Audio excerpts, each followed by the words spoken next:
Finally, I'm going to play a voice actor. Me too. We'll play Big Rose. Do your best on behalf of the Ahiru team. I'm going to watch you because I'm sure you'll be tired of narrating. Well, you two, come out for Laru and Big Rose. Okay. I see. Well, episode 5, start. Episode 5, A Door in the Harbor. It is now completely dark, and the dinner party has begun in the harbor square. Jay is making noise around the fire with the men of the harbor. Then Laru, Uncle G, and Emmy arrive.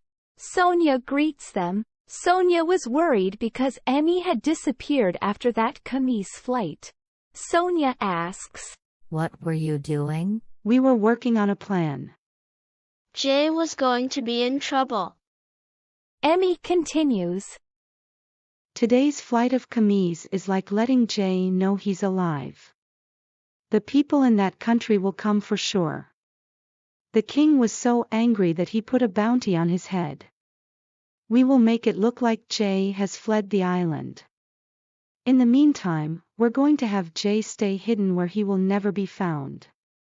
Speaks the carefree Uncle G. I don't have a choice. Well, I'll let him live in a cave in the woods. I understand your story. Good. We'll start tomorrow. I'll help in any way I can. At that moment, a knife suddenly plunged into the table in front of Laru. Jay, holding the bottle, is quite drunk. Laru, isn't it? Well, drink up. Jay pours liquor into Laru's glass. That's just wine. Sonya calls out to the men. Can you take this drunk over there? The men grab Jay and drag him away. Jay screams. Let go.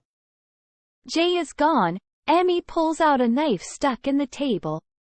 This is his protector. The most precious thing next to life, apparently. Laru looks at the knife. It's cool. Before dawn, in the dream, Laru is moving at high speed over the water, holding onto a stick. A girl is clinging to his legs, and darkness is chasing behind him. Laru's fear reaches an extreme and he kicks the girl. Laru wakes up there and mumbles, Again. Feeling terrible, Laru wrapped himself in his blankets again. Around the same time, May also wakes up from a nightmare. Laru and May are both having the same dream. Here is the pre-dawn sea. A helicopter is approaching the island. It is Kanter and his men. Kanter is looking at the rocky cliff city through binoculars. They really do live on rock walls, don't they? Subordinate explains. That's the city of Kudalpani. The market, the factories, every establishment is in the rocks. Yeah, I've heard. They are an odd bunch. The caves seem to have stable temperatures and minimal energy requirements. Furthermore, a variety of technologies are being produced on the island. Air move, which is used by the military, is one example. It was developed to get around the island, where there are no roads. There is also an explanation about the islanders. On this island, the people are part of the Earth's circulation. That is why their abilities have improved dramatically. They speak. It means their consciousness is of the Earth. Consciousness is earthly? What do you mean? Because the island doesn't belong to any country? They don't seem to have any awareness of being a country in the first place. I can't understand it at all. That doesn't matter. Did you get any local cooperation? The local rescue police are going to help us. Kanter clenches his fists and murmurs. I'm going to get him this time. There is a wooden container yard on the seaward side of the large rock shelf plaza. Above it, Penstand and Miller are floating in the air. A round iron door floats in the air in front of them. This door is nice, isn't it? How progressive. Penstand looks satisfied as he gazes at the door lit by the morning sun. In the human world, the doors to safes and submarines are round steel plates. Besides, it's easy to be seen here. They look around the harbor square. Here and there in the square, drunken men are sleeping. There's a lot of people there. Miller seems happy. If enough people show up, maybe I'll get to be a guide. Yeah, maybe. My position is in jeopardy because of those rows. Never mind. Big Rose can't move for a while. I hope so. They opened the steel plate door and went inside. In the plaza, LaRue sleeps wrapped in a blanket among the men. May walks in and sees LaRue and gets annoyed. Then she suddenly rips off the blanket and yells at them. How long are you sleeping? You're bothering everyone. LaRue woke up startled. He quickly apologized. I'm sorry.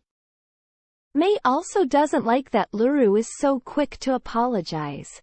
But then she sees Sonya. As Sonya approaches, May puts on a kind face and walks over to her. Thank you for yesterday. May speaks softly to LaRue. Did you have a good time last night? May acts like a good mother in front of others. Well, wake everyone up. I think Jay is still sleeping. LaRue replies and runs off. At that moment, May stops to look out to sea. Sonya asks, Do you see anything? Yes. As if fascinated by something, May walks toward the crate yard by the sea. May sees a round steel plate on top of the crate. But Sonya does not see it. Sonya follows. May silently climbs up the crate, opens the door and goes inside. Then, a mug and a table lamp greet her. Good morning. Nice to meet you. May looks back and sees Sonya. Sonya is there. She cannot see the door. May reaches out her hand to Sonya. Touching the hand, Sonya remembered everything. Ah, here it is. Sonya walks in and looks around the room. Hey everyone at Past Life Trip Company, how are you? It isn't a company. It isn't a trip in the first place. See May's Mala in Miller's picture. Pen stand is surprised. Wow, all the stones are completely black. Then Miller looks at May's face. Oh, aren't you the boy's mother? Oh, yes. I saw it. Did LaRue come here? Oh, yes. I found the cause of this family's problems. I also found out the reason why she hate her son and only love her daughter. Really? You're a big deal too. You've become a full-fledged guide. Miller speaks in a great way. You think so, right? At that moment, May notices Big Rose on the wall. Big Rose. May run to her. You're Big Rose, aren't you? Big Rose did not know who she was. But the moment May took the leafy hand, Big Rose remembered. Big Rose looks happy. May? Girl May? Yes, it's me. I didn't know because I've grown up. I'm a mom of 2 now. When you were 6 years old, you stopped coming to Flower Garden Akasha. I was worried about you. At that point, Big Rose's smile faded. Do you still have that nightmare? May's smile fades, too. Yes, sometimes. Big Rose speaks with a sad look on her face. I'm so sorry. I wasn't strong enough to heal the wounds on your soul. What are you talking about? It's not your fault. It's not like Big Rose to say that. She's now like the kid. That's good. It reminds me of the old May. Floor Lamp speaks. It is not all coincidence that you are here today and that you are reunited with Big Rose. Come on, May, trace Mala.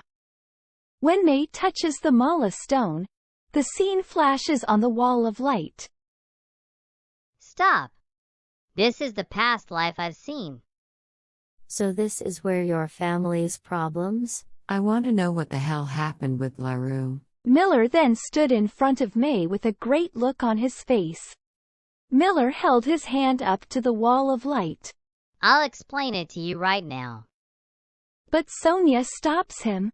It would be faster if we go. Sonya pulls May's hand and walks into the wall of light. The staff is stunned. Floorlamp is in a panic. Wait a minute. Floorlamp followed Sonya into the light on the wall. Episode 5 is over. Voice actor for Laru and Mirror. I want it back to me. Sounds interesting. I want to do it, too. I to try to do it, too. Who are you? I am Zundamon, drawn by Akihiyo. I am drawn by DaboPaka. You look too cool. You think so? That's nice to hear. You have vertical slits in your eyes. It's weird. No, I can make my eyes cute. You see. It's disgusting. VOICEVOX characters are free to create their own forms. You guys, take turns. No, let's do that. Good. Well, the first chapter is over, and next they will finally go to the black past life. Then, let's continue.